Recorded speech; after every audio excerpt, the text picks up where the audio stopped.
अस्सलाम वालेकुम, आदाब, नमस्कार दोस्तों। उम्मीद करते हैं आप सभी लोग अच्छे होंगे और कोरोना से लड़ने की इस जद्दोजहद को, इस जंग में आप तमाम लोग एक दूसरे का साथ दे रहे होंगे, सरकार का साथ दे रहे होंगे। दोस्तों, लगातार हिंदुस्तान के अंदर में कई जगहों पर ऐसी घटनाएं सामने आ रही हैं, जैसे कि कोरोना से लड़ने वाले डॉक्टर्स, पुलिस या फिर मेडिकल की जो टीम है उनके साथ बदतमीजी, दुर्व्यवहार की बातें सामने आ रही हैं। लगातार हिंदुस्तान के अलग अलग कहीं ना कहीं कोने से आती रहती है। लेकिन लगातार जिस तरीके से मैं बताते आ रहा हूं कि किस तरीके से इस देश में जो मीडिया है वो दंगा कराकर मुसलमानों का कत्लेआम कराना चाहती है, उसके पीछे का कारण सिर्फ एक है, ताकि इन तमाम घटनाओं के पीछे का जो असल कारण है, जो सरकार की नाकामियां हैं, जो कुछ नेताओं की नाकामियां हैं, उसको छुपाया जा सके। और ये मीडिया के अंदर काम करने वाले कुछ ऐसी मानसिकता के लोग हैं, ऐसे विचारधारा के जो लोग हैं, जो किसी न किसी संस्था से या ऑर्गेनाइजेशन से जुड़े हैं और उनकी मानसिकता किसी एक समुदाय के प्रति बहुत ही खतरनाक है। वो इस सपने के साथ जी रहे हैं कि जिस तरीके से जर्मनी की वो घटना घटी थी एक समुदाय के प्रति, एक समुदाय के खिलाफ में हिटलर के द्वारा, उस मानसिकता को वो कहीं ना कहीं अंदर अपने दिल में और अपने दिमाग में उसको पाले बैठे हुए हैं। और वो चाहते हैं कि एक ऐसा माहौल बनाया जाए इस देश में, जो कल को अगर कहीं दंगा फसाद होता है और किसी एक समुदाय के खिलाफ लगातार इस तरह के कांड होते हैं तो ये इसे जस्टिफाई कर सके।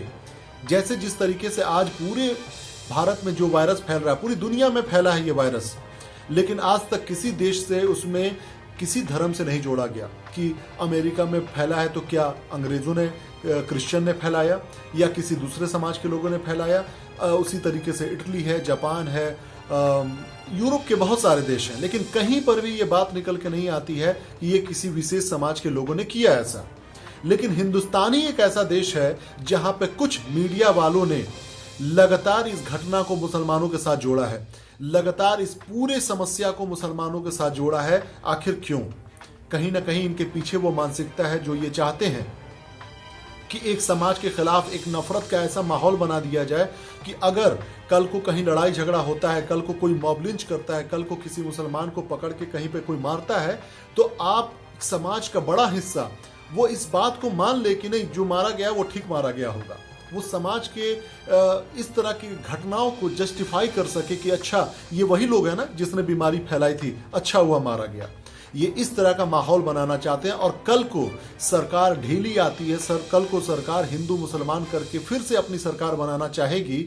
उस समय अगर कहीं बड़ा दंगा नजर आता है आपको, तो उस दंगे को यही मीडिया वाले जस्टिफाई करेंगे कि इस तरह की घटना हुई थी, यहां पर इन लोगों ने ये पथराव किया था, उन लोगों ने ऐसा किया था। ये सिर्फ एक माहौल पहले से तैयार कर रही है ताकि आपके किसी भी घटना को जो आपके खिलाफ हुए हैं, जो किसी समाज के खिलाफ हुए हैं, जो किसी गरीब तबके को जानबूझ के दबाया जाएगा, उसको वो लोग आंख बंद करके जस्टिफाई कर सके कि नहीं नहीं, जो हुआ अच्छा हुआ। ये मुसलमानों का कत्लेआम ये मीडिया इसलिए कराना चाहती है ताकि जो ये खबर आप देख रहे हैं, इस तरह की खबरों को छुपाया जा सके। आप ये जो साइड में खबर देख रहे हैं जहां पर तमाम लोग सड़कों पे निकल के आ गए हैं, भूख के लिए परेशान हैं, उनको खाने का ठिकाना नहीं है। कई लोग हैं जो बेचारे कुत्ते का जूठा छोड़ा हुआ उसको खाने और पीने को मजबूर हैं। सड़कों पे हजारों लाखों लोग उतर के आए हुए हैं, उनके बारे में कोई सवाल ना कर सके। मेडिकल टीम्स को किस तरीके से मारा पीटा जा रहा। और ये देखिए, ये खबर देश के अलग अलग हिस्सों से ये खबर आई है, लेकिन इसको किसी समाज से नहीं जोड़ा गया क्योंकि इसमें कोई टोपी वाला और दाढ़ी वाला नहीं दिखाई दिया।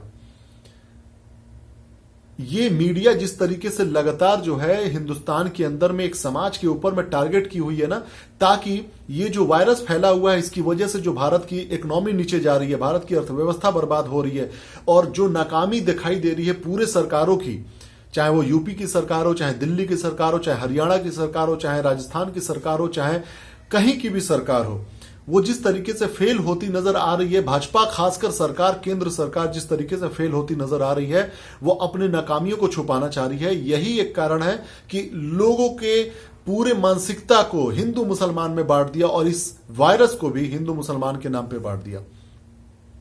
ये बहुत ही खतरनाक होती जा रही है हिंदुस्तान के अंदर में।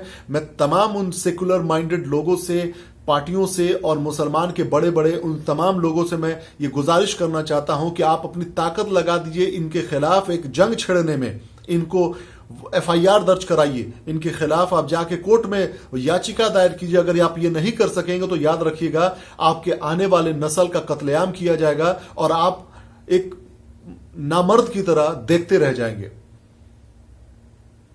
अगर इस चीजों को नहीं रोका गया तो आने वाला कल बहुत ही खतरनाक, एक बड़े खाई के साथ इस देश में दो समाज के बीच में जो नफरत फैलेगी उसको रोक पाना बहुत मुश्किल हो जाएगा। और फिर आपके आंख के सामने में आपके बच्चों को, आपकी नस्लों को काटा मारा जाएगा, कोई बोलने नहीं आएगा। पुलिस भी बेचारी क्या कर सकेगी।